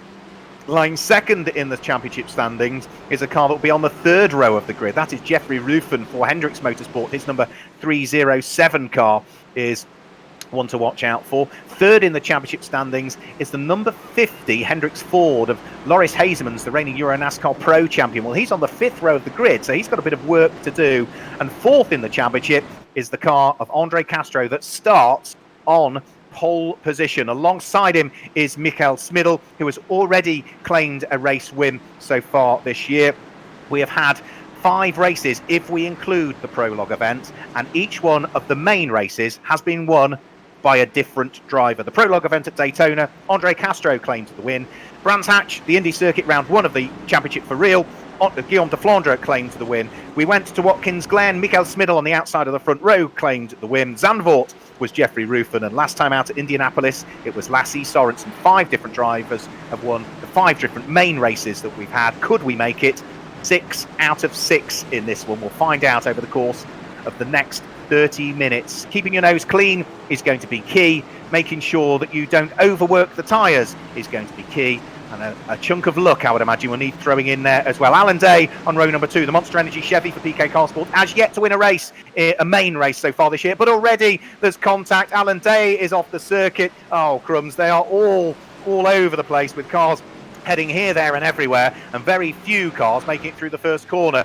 Andre Castro made it through, Mikael Smidl made it through, and Andreas Jochumsen is up into third place. Tobias Dauenhauer is fourth, and Loris Hazemans from 10th is up into fifth. Jeffrey Rufen has dropped down through the order, but cars all tangled up in it, included Alan Day, Francisco Garisto got tangled up. I saw Henry Tuamala going sideways as well. I think Alessandro Brigatti was caught out as well. So we had a big one at Watkins Glen on the run up to turn number 2. We didn't even get to the start-finish line before we had the big one here at Brands Hatch, but that won't worry Andre Castro, who is out front and leading the race. Jeffrey Rufen under pressure here as Lorenzo Marcucci tries to draw himself alongside, has the inside line for Hawthorne, and is able to go through and grab the place. A little bit squirrely on the way out of the corner, though, so the Ford and the Chevy still side by side down the Derek Minter straight, but it is just the Italian for Club Motorsport that's able to go through and ahead of the Hendricks Ford.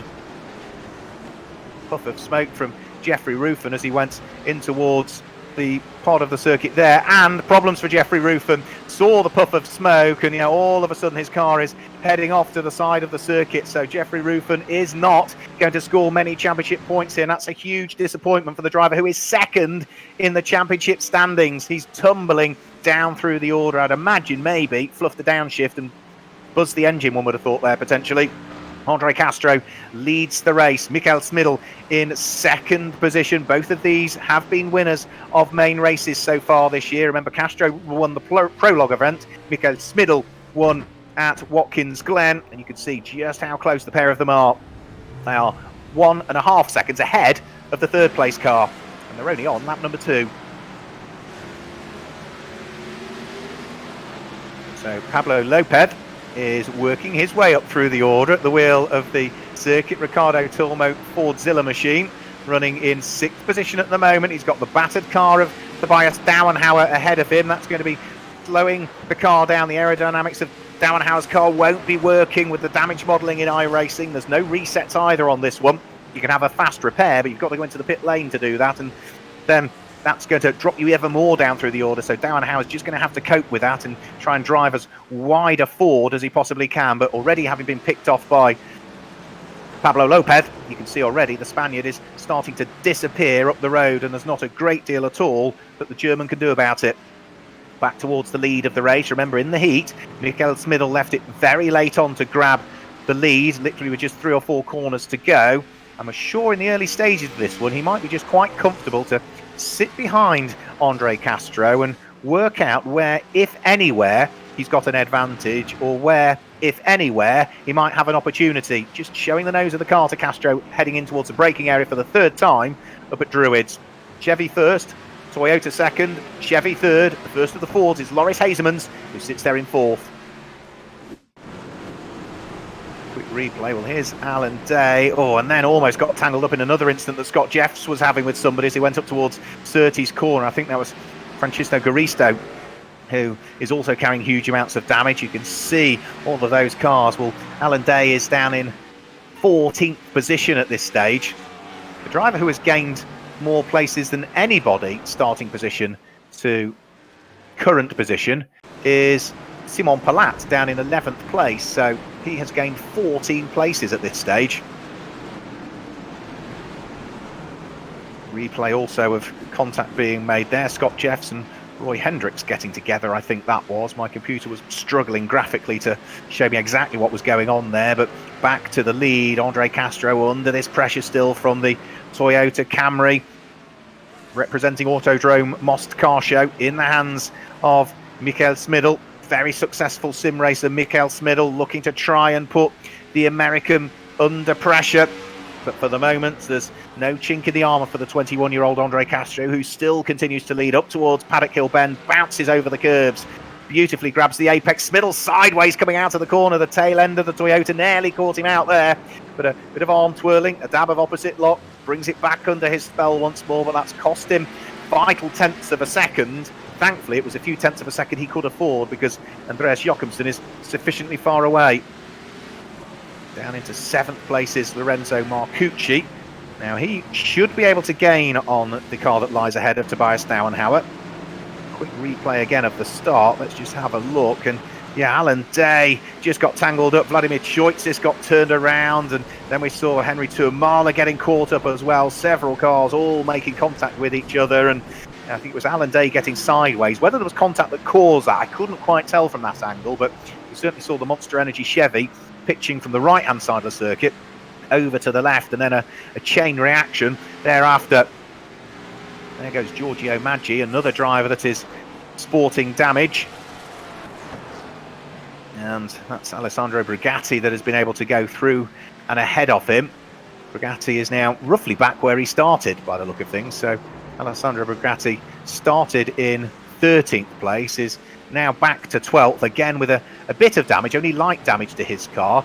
9th place is Brian Crowells, who started in 11th position. He's under pressure from Lasse Sorensen, who is able to go through there. So Lasse Sorensen, the championship leader, taking the place over Brian Crowells. Both of them again with damage.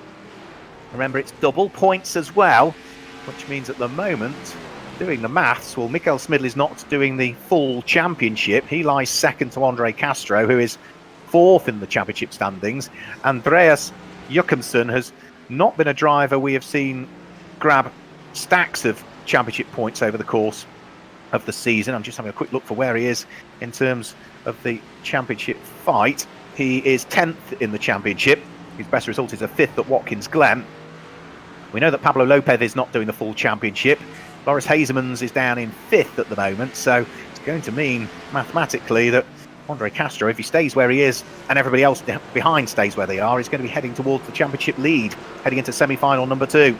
See the damage to the front end of the Monster Energy Chevy there. Back to the race leaders. Mikael Smidl still trying to, if he can, unlock the door to the lead of the race, but at the moment there is no fraying to the stitching as far as Andre Castro is concerned. He still continues to lead. He just needs to make sure that he drives neatly. If you're neat and tidy here at Brands Hatch, you get off the corners well. It makes it, as we've heard from the drivers, it's difficult to overtake. So the key is, get your braking points right, grab the apex, get cleanly off it as well, and then it makes it so difficult for the car behind to try and take the lead of the race or take the place away. And that is desperately what Mikael Smidl will do. He'll still be working it out. He won't necessarily be too worried yet. There's still, 23 minutes of the race, just under to go. He'll be all of the time just trying to work out where there might be an opportunity, and he may well leave it until very late in the race, potentially, to take that opportunity, knowing full well that if he leaves it as he did in his heat late in the race, there's no opportunity for the driver that you just got past to try and return the favour. Another quick look, it was Alan Day was on the grass. He put his wheels on the grass on the right-hand side, couldn't see any contact at all. Justin Kuntz got involved as well, Henry Tuamala, as I'm saying. But it certainly looked as though, from the shot I saw there, Alan Day just dipped his right wheels onto the grass at the same point as he'll have tried to accelerate as well. And that was what pitched him from one side of the circuit to the other. Fantastic stuff from Stefano, our producer, to pick up on that replay and show us exactly what happened there. Mikael Smidl still continuing to lead the race. Andre Castro still just managing to... Mikael Smidl still continuing in second place. Andre Castro still continuing to lead the race. And Lasse Sorensen is showing us out on the screen there, which is rather worrying for the man who was leading the championship. So is he going to drop down through the order? Yes, he is dropping down through the order. Didn't see what happened to Lasse Sorensen, but his car, I think, has had a problem somewhere, and that is the championship leader. So that will play beautifully into the hands of others. So there's Lorenzo Marcucci. This is another fight that's going on for 7th and 8th place. Leonardo Colavita in 8th position, heading around through Paddock Hill Bend. Lorenzo Marcucci hasn't as yet got himself ahead of Tobias Dauenhauer, so despite carrying all of that damage, the German's doing a really good job at the wheel of what remains of the Hendricks Ford. That will certainly be affecting the straight line speed of Tobias Dauenhauer, who is lying 5th in the championship standings, so he will want to score as well as he can. Here is Alessandro Brigatti. He is now looking to pick off Simon Palat. Simon Palat damage to his car, but Palat has still gained 15 places from where he started. Started down in 25th position, did Simon Palat, and he is now in 10th place. Alessandro Brigatti having gone through and ahead. Look in his mirrors, who's behind? Alan Day and Brian Crowell's. Lots of damage to the front end of the number 24 PK Car Sport Chevy in the hands of the 2 times former champion Alan Day. Secured the NASCAR Whelen Euro Series back in 2017 and 2018. He's not the only back-to-back champion that we've had in the NASCAR Whelen Euro Series, because Luca Lasser managed to do that, and Ander Villarino managed to do that. Lasser in 2009, 2010. Villarino did it in 12 and 13. I say Alan Day did it in 17 and 18. Crowell's in 12th place, closing in. Alan Day in 11th place, closing in as well. Both of them on Simon Palat, who is looking to try and see whether he can hang on to the coattails of the car that took a place away from him not too long ago. So we ride on board with Simon Palat, looking back at Alan Day. See the whole of the front end missing off the number 24 PK Car Sport Chevy. Simon Palat a little bit wide, heading around through Paddock Hill Bend, and that's opened the door to Alan Day to work his magic. Dives through up the inside. Just the one place lost for Simon Palat, who was able to close the door just in time on Brian Crowell's. So Alan Day now into 10th place, back for the lead of the race, and Mikael Smidl now is really starting to show his hand. There was bump drafting almost there, bumper to bumper, as they came out of Hawthorne and up down the Derek Minter straight towards Westfield Bend. Again, you can see the tail end of the Toyota continually moving around as the hugely successful sim racer tries to close in on race leader Andre Castro, who has won a main race, but that was a non-championship scoring race. That was the prologue event at the Daytona Road Course. He would desperately like to grab his first win of the season, and he would therefore become the only driver to have won 2 main races, albeit one of them didn't grab him any points. If Smidl gets through, Smidl would be the only driver to have claimed 2 main races, and both of his would have come in championship scoring events.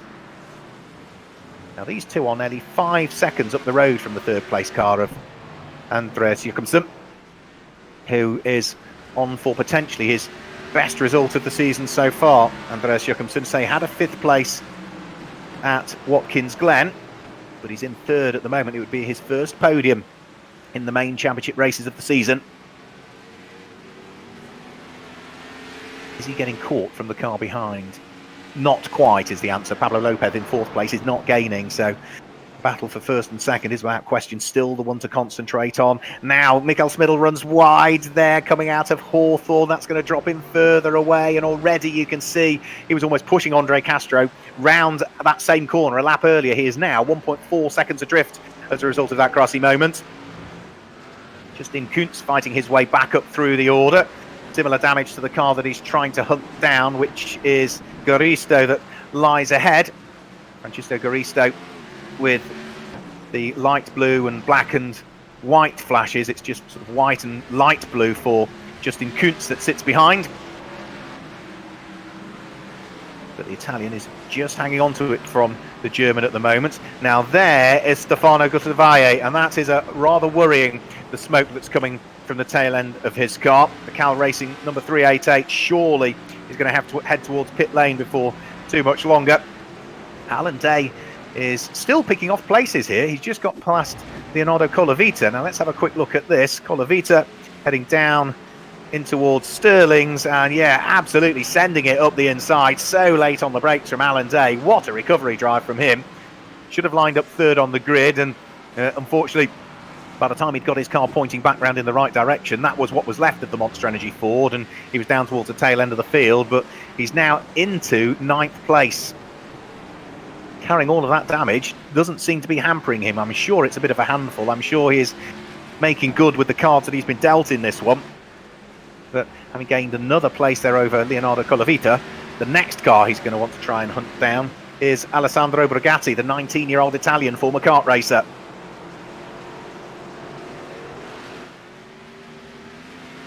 Certainly gaining. Alan Day's last lap, well, he had an overtake in there, so it was slightly slower than Alessandro Brigatti's, but we'll be able to pick up on the sectors that they are putting in. And Alan Day was quicker through Sector 1 and Sector 2 than the car ahead, so the gap from 8th to 9th is coming down. The gap from 1st to 2nd is also coming down as well, because Mikael Smidl has absolutely reeled back in Andre Castro. Remember, he made that small mistake heading round through Hawthorne Bend midway through the lap a couple of laps ago and dropped to 1.4 seconds adrift. Well, he's now down to 0.4 second adrift. A full second he has been pushing and charging. We're only at the halfway point of this race as well. The circuit will have continued to evolve and rubber up. They've also now started to get a fight brewing for third and fourth place, because car number 166, which is Andreas Jochumsen, the Danish driver, who was the Super GT Denmark Am champion last year and has been racing in Thunder Sports over there in the past, used to race in FIA CIK karts, has been caught by Pablo Lopez. Pablo, remember, is a pro sim racer. First started racing back in 2007 on the simulators, did Pablo Lopez. Only got his first steering wheel on his sim, though, in 2008, and has then subsequently gone on and been massively, massively successful. Won lots of national competitions and international competitions as well. I say he was a finalist in the 2012 Nissan Gran Turismo Academy. And Pablo Lopez is certainly doing a great job for Circuit Ricardo Tormo and the Fordzilla-backed Ford. Closing in all of the time on Andreas Jochumsen. Closing in on the lead again is Mikael Smidl and Andre Castro. That's down to, what, a tenth of a second, couple of tenths of a second at the best. So two cars fighting for first and second, a couple of cars now fighting for third and fourth. Can Jochumsen hang on to third place, though? Pablo Lopez all of the time closing in as we go on board with the Spaniard, looking ahead at the car that is at the moment in the final podium spot. Uphill, onto the brakes, in towards Druids. Wide line taken in to try and triangulate the corner, get on the power nice and early. Onto the brakes, in towards the left-hander at Graham Hill Bend. Very easy to run wide. Lots of curb taken on the way in, lots taken on the way out. Jochumsen was a little bit quicker, though, through that section of the circuit, so just managed to edge away by a very small amount from Pablo Lopez, who still continues to sit behind. So it's the Dane in third place, the Spaniard in fourth. Different nationalities we've got represented. An American leads, a Czech driver in second position. Andreas Jochumsen sitting there in third place is Danish. We've got a Spaniard sitting there in fourth place. Another different nationality sitting there in fifth place at this stage is going to be Loris Hazemans, who is from the Netherlands. So huge amounts of variety, and an Italian and a German thereafter, or German then Italian. So what's that? I think 7 different nationalities represented inside the top 7. If Alan Day can get himself ahead of Alessandro Brigatti, then the Israeli would go 8th, and that would be 8 different nationalities inside the top 8. So through and over the start-finish line now go. Here is Alessandro Brigatti, and he is getting caught. Yeah, Alan Day is reeling him in all of the way here. So at the moment we have got 7 different nationalities inside the top 7. If these two cars switch places, yeah, we'll have 8 different nationalities inside the top 8, such as the variety that we've got in the NASCAR Whelen Euro Series. And as for marques and manufacturers, well, Chevy leads, Toyota second, leading Ford, Pablo Lopez in 4th place, soon to be 3rd potentially. Over the start-finish line goes Alan Day. You can see there on the graphic on your screen the places gained or lost. Francisco Caristo down in 18th place, but has gained 15 places from where he started. So at the moment he is on for the extra championship points for gaining most places, start place to finish place. And Alan Day does now go through ahead of Alessandro Brigatti and take over 8th position. So that's 8 different nationalities now inside the top 8. An American, a Czech, a Dane, a Spaniard, a Dutchman, a German, and now an Israeli. So 11 minutes of this first semi-final to go. Remember, double championship points in the semi-final here, same as it will be when we head to Charlotte on the Roval there in 2 weeks' time. The 30th of June is scheduled for playoff number 2, the second semi-final, and as for the finals, well, that's the 14th of July at Circuit Zolder. So Pablo Lopez still desperately trying to throw everything at it, including the kitchen sink, and this could be the opportunity here. He's got a good run on Andreas Jochumsen, but again, heading up towards Paddock Hill Bend, just can't quite do enough. The Ford still sits behind the Chevy, and these two are pushing really hard at this stage. There's traffic up the road which could come into play before too much longer. Hopefully that traffic will stay out of the way. They come down in towards Graham Hill Bend now through the left-hander. I think it might be possibly Ulysse Del So, is it, that might be the back marker, who having been a former EuroNASCAR 2 champion, should, I would have thought, keep out of harm's way as these two fighting for the final podium spot come up towards him. As the Ford got a run on the Chevy this time as they head past the back marquiere. Ulysse Delso stays neatly out of the way, which doesn't compromise Andreas Jakobsen equally as much. It doesn't really afford an opportunity to Pablo Lopez. So still for third and fourth place, they are rooted together. We're still rooted together for the lead of the race as well. There's only a tenth of a second between Castro and Smidl for the lead of the race, and only 10 minutes to go. Through Sheen Curve up towards Sterling's, the left-hander. More traffic up the road that needs to be dealt with before too much longer. And hopefully that again will be traffic that will stay out of harm's way, as this pair can't afford to be compromised at this stage. Justin Kuntz has headed into the pit lane, the German, so he is dropping down through the order. As up towards the start of another lap goes our battle for what is third and fourth position. They're going to catch the back marker here. That's Roy Hendricks, who stays beautifully out of the way. The team manager for Hendricks Motorsport doesn't want to get involved in the fight for third and fourth position. So Andreas Jakobsen can breathe a sigh of relief that the traffic didn't cause him an issue, but he can't relax at all because he has still got Pablo Lopez right behind him. Out of Surtees, the speeds begin to build again as they head through Pilgrim's Drop and then up towards Hawthorne Bend. Very fast part of the circuit. Even the right-hander at Hawthorne is a quick corner to take. Beautifully through that corner there. There is a bit of damage to the front left corner of Andreas Jakobsen's car, I think, which doesn't seem to be affecting him at this stage. Again, sideways from Pablo Lopez as he just planted his right foot on the accelerator, and briefly the Ricardo Tormo Fordzilla back Ford started to step away but gathered the moment up. Now Lopez is still the leading Ford that we've got in the race. Can he get through into third place and make it all three manufacturers represented inside the top three? Because it's still Chevy first, Toyota second, then it's Chevy from Ford for third and fourth place. And Lopez has got another good run this time. This is as close as he's been up towards Paddock Hill Bend, but again can't quite do it. Andreas Jakobsen still sitting there in third place. Lopez might try and cut back on the exit of the corner, but Jakobsen was clean through Paddock Hill Bend and up towards Druids again. There's just no opportunity. Look at how close they are. Bumper to bumper for third and fourth place with 7 minutes now to go. We've still got a similar gap back first to second as well. Andre Castro still having to work hard to hang on to the lead of the race. There's traffic up the road as well, which is Francesco Garisto, who needs to stay out of the way here. He doesn't want to get involved in this battle, Francesco Garisto. He's gained 17 places, more than anybody, so he's on for an extra 8 championship points, and that is almost the opportunity that Mikael Smidl needs. Up towards Westfield Bend they'll go, and Smidl's now got the inside line. The traffic did come into play, and Mikael Smidl has finally unlocked the door to the lead of the race, and Andre Castro, through no fault of his own, just met the traffic in the wrong place at the wrong time, and that was all Mikael Smidl needed to go through and take up the lead of the race. Now, can he start to pull away? He has been sitting on the coattails of that Chevy from DF1 Racing for the vast majority of the race, and now he will look to try and pull away. Let's just have another quick look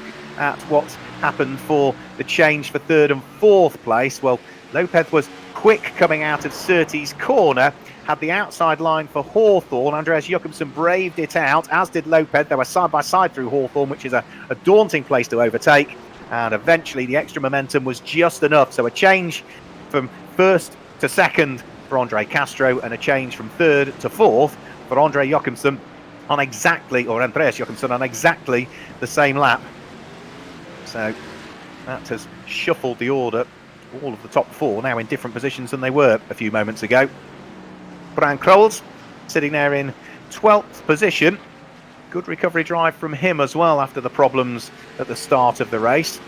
He is now almost back where he started. He started in 11th. He's running in 12th. Simon Palat sits ahead, who started 25th and is running in 11th position. So he really has gained a raft of places, Simon Palat, but hasn't gained as many as Francesco Garisto, so isn't going to grab those extra 8 championship points if my workings out are correct. Although Garisto has just lost a place, I think, potentially to Bavo Fallon, so you can't afford to lose too many. It is quite close for who's gained more places, starting position to where they currently are with 5 minutes to go. Brian Krols, who is a driver who isn't just competing with us in the NASCAR, the EuroNASCAR Esports Series. He's a team member for Brax Racing, usually on the number 91 car. He's one of the drivers who each week is the driver that sets the base setup for these cars. All of the drivers on a base setup which can't be modified. That gets tweaked based on feedback, and then Brian Crowells will sort of work with the organisers to again just modify the base setup, and again that gets issued to all of the drivers to test and gets sort of rubber stamped. And he is a driver that sort of puts in a fair chunk of time to make sure that every circuit we go to, the setup works for every driver. Because, as we say, we've got pro drivers, we've got sim drivers, we've got some part-time drivers, we've got some team members and members of the media as well. So it's a car that needs to suit everybody's driving skill and experience.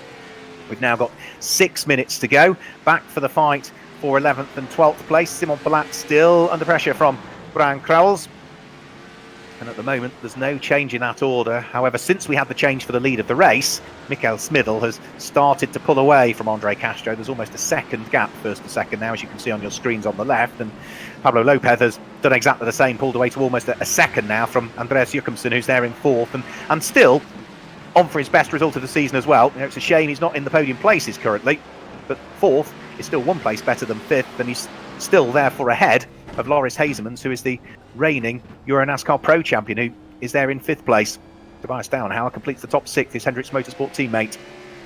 Here's Simon Palat. Now Brian Crowell's almost got a run there coming out of Surtees corner as they head onto the Grand Prix section of the circuit. Looking back from Pilat's Feed Vic Racing car at the Ford that lies behind, but Brian Crowell's couldn't quite manage to do it. Now here is number 141, Lorenzo Marcucci. Now he's been caught over the course of the last few laps by Alessandro Brigatti. This is for 8th and 9th positions.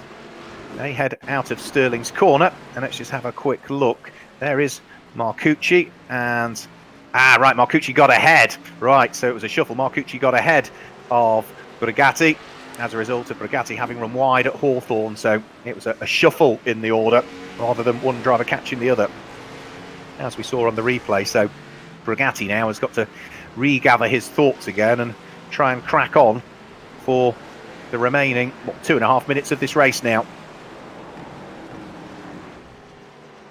As for our race leader, Mikael Smidl, safely up the road now, 2 3/4 seconds clear of Andre Castro. Andre will be driving with his head. He ideally would have wanted to have claimed the win, but he will know that Mikael Smidl is not doing and hasn't done the full championship season. We might see him back out again, but probably not Mikael Smidl, which means that Andre Castro will still be outscoring all of his main championship rivals this evening.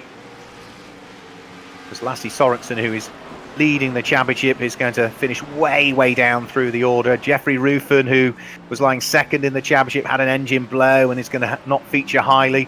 Third in the championship, Loris Hazemans, is only down in 5th place currently.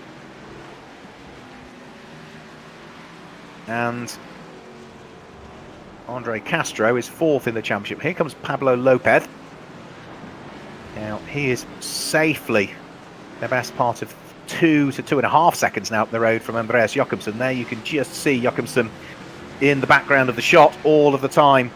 Falling away is the DF1 Racing Chevy in the hands of the 23-year-old Dane. As for Brian Crowells, well, no let up at all in the pressure he's continually applying to Simon Palat. We're into the final minute of the race, so this one's going to have to sort itself out over the course of the next lap. Are we going to see Simon hang on to it? Might Brian Crowells have anything extra that he can throw at it? For the moment, though, it's still the 18-year-old Belgian at the wheel of his Feed Vic Racing Chevy, just ahead of the Brax Racing Ford of the Belgian driver. And it's been like that for several laps now. 25 seconds to go in the race, so our race leader, Mikael Smidl, will now be surely onto his final lap of the race. He might actually get over the start-finish line before we get to 30 minutes. No, 10 seconds to go. He will be on his final lap now, I'm sure. Mikael Smidl. No, he's just got over the start-finish line. He just managed to sneak another one out. Nip and tuck stuff as to whether he was going to do that, but he did by a matter of about 4 or 5 seconds, I think, Mikael Smidl. He couldn't afford to ease off because he's still got only 3 seconds gap towards Andre Castro. So Mikael Smidl on course to be the only driver to have won 2 main races over the course of the 2020 EuroNASCAR Esports Series in conjunction with iRacing and supported from i.cin.com and Sim Racing League TV. And as for our 2 experienced sim racers, Mikael Smidl and the other one, Pablo Lopez, it's a good evening for them because they are 1st and 3rd currently. Down into 20th position, Bavo Fallon is fighting away with Francesco Garisto. You see both cars looking rather battered, to say the least, and even at this late stage of the race there's still places to be fought for. But for our lead driver, the car in the hands of Mikael Smidl, the Autodrome Most Car Show Toyota heads up towards Stirling's for the final time. It's going to be another win for Mikael Smidl, another win for Toyota, and will maximum championship points in the first of our semi-finals of the season before we then head towards Charlotte and the Roval and Circuit Zolder for the second semi-final and the final. Mikael Smidl comes through and is going to claim the win. Scott Jeffs will just stay on the lead lap by the look of things and avoid going a further lap down. So it is a win for Mikael Smidl. Congratulations to him, scooping up the maximum 80 championship points. Remember, Autodrome Most is on the schedule as well of the NASCAR Whelen Euro Series. We will be heading there when we get racing underway for real in 2020. Andre Castro finishes in 2nd position, but that's really important championship points for Andre Castro. And Pablo Lopez finishes in 3rd position. It's the first time we've seen him so far this year as well. Andreas Jochumsen, his best result of the season, finishes in 4th place. Loris Hazemans keeps his championship hopes alive with 5th position. Tobias Dauenhauer, loads of damage to his car, but still managed to finish in 6th place. And what a finish from Alan Day. It did look as though he just dropped the right wheels onto the grass, which pitched him from 3rd position on the grid across the front of everybody and caused that chain reaction. But either way, whatever caused that incident, what a recovery ride from him to finish in 7th place. Alessandro Brigatti is in 8th place, Lorenzo Marcucci and in 9th, and completing the top 10 is Leonardo Colavita. Still waiting for the last few cars to come over the start-finish line. Several of the cars looking battered and bruised, including this one here that's going to finish in 16th place, Alex Fontana. So he is going to come through and finish in 16th place. And Scott Jeffs did just stay on the lead lap. He did avoid on the run to the line, going a lap down from Mikael Smidl. He comes over the start-finish line now to finish in the last of the finishing positions. So we've already got our drivers sitting and waiting for us in the broadcaster's waiting room. But I think before we grab a quick word with them, let's look back at some of the highlights when we went to Valencia in 2019.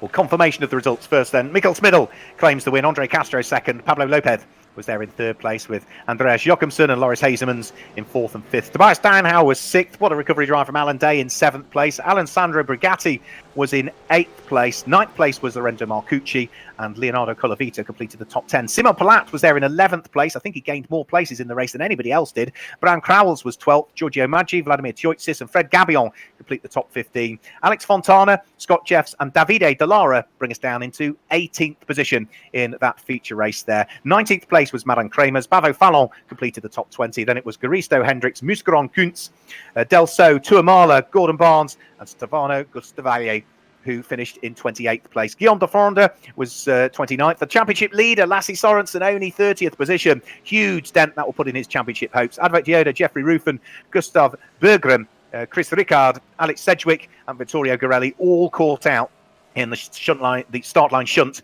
at the beginning of that one. So before we grab a quick word with our drivers, let's see if we can now look back at some of the highlights from Valencia 2019.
So there we go. Some of the highlights from our visit to Circuit Ricardo Tormo Valencia in 2019. And as we heard earlier on in the program, we will be back at Circuit Ricardo Tormo early December on the rescheduled calendar for what will be the final rounds of the 2020 NASCAR Whelen Euro Series. Well, we're now going to get the opportunity to chat to some of our drivers from that first semi-final that we've just seen. Remember, it's double championship points. So let's bring in our winning driver, the first driver to have won 2 main races over the course of the 2020 EuroNASCAR Esports Series. Congratulations, Mikael Smidl. You had to wait, a bit like in the heat, you had to wait for that opportunity to grab the lead of the race. And when you did, you pulled away towards the end. Yeah, thank you very much. I had to wait many laps for the driver in front of me to make some mistake. I also did a few mistakes. I almost crashed the car in like half of the race, but then I tried to calm down and settle for the P2. But in the end, it worked out, and it feels amazing. Actually, it was quite exhausting experience on that track. It looked as though Andre Castro sort of had everything under control, but then there was a back marker that you came across, which I think was just that little opportunity you were looking for. Yeah, definitely, because it is quite difficult to overtake on this track. The track itself is quite narrow, and also the car is really big. So, so basically, if you position the car quite well, it is quite difficult to overtake it. So yeah, but you know, there was an opportunity, and then I take it. So it was good. It's the second time we've seen you in the EuroNASCAR Esports Series. Both times you've joined us, you've won. Will we see you back for another semi-final, or maybe the finals at Circuit Zolder? I'm not sure about Zolder because I need to talk to the... Tengo el micro y la cámara en el otro PC, tío. Need to... Y no tengo micro con ese PC.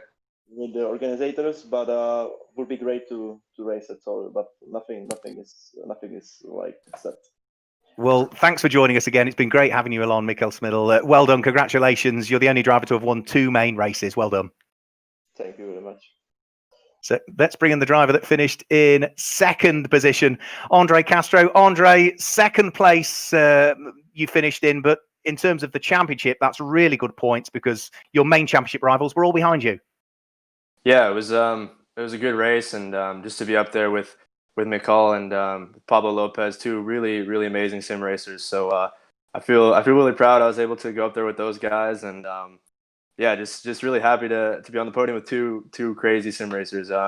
Thanks to Whelen, to Grapos, and to DF1 for everyone supporting me. Yeah, just had a good run there, and I'm looking forward to the next race. He was nearly always on your bumper. There was one point coming round through Hawthorne Bend where Mikael made a mistake and lost a second to you, but he was very quickly back with you.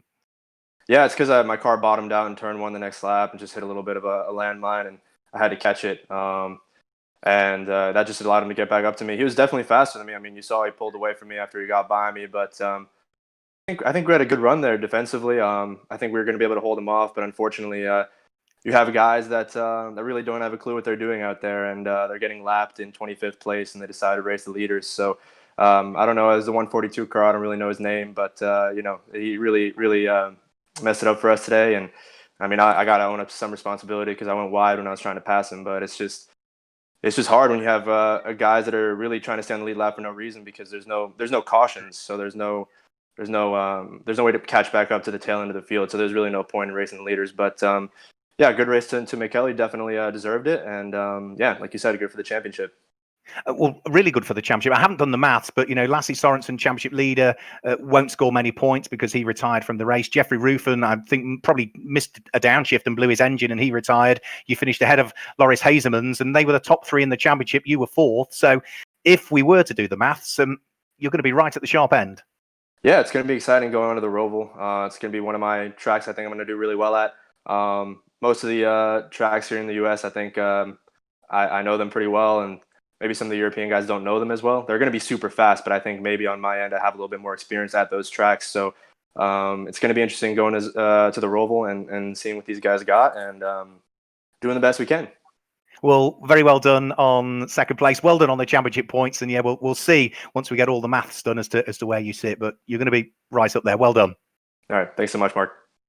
No problem. So that is Andre Castro. Let's grab a word with now the driver who joins us for the first time in the EuroNASCAR Esports Series, representing Circuit Ricardo Tormo Fordzilla. No stranger to esports racing, and therefore not surprising, Pablo Lopez finished in third position. Well done, Pablo. Third place. You had to work for it. Oh dear, I did have to work, and I was amazed by the drivers here. They are really, really fast. I knew the top 10 would be something really hard, and starting from top 12, it was just like really, really difficult to overtake, and I had really good luck on the start because I could avoid all the mess. But it was hectic, the battle with Andreas. Kudos to him. It was really nice fight. I could overtake him on the outside on the right-hander, fast right-hander. Yeah, and yeah. Well, it was really amazing race. I do want to just ask you about your heat, because it just looked as though either it was a cold break or a snatch tire on the first lap. You hung on to it, but dropped from the lead to 8th.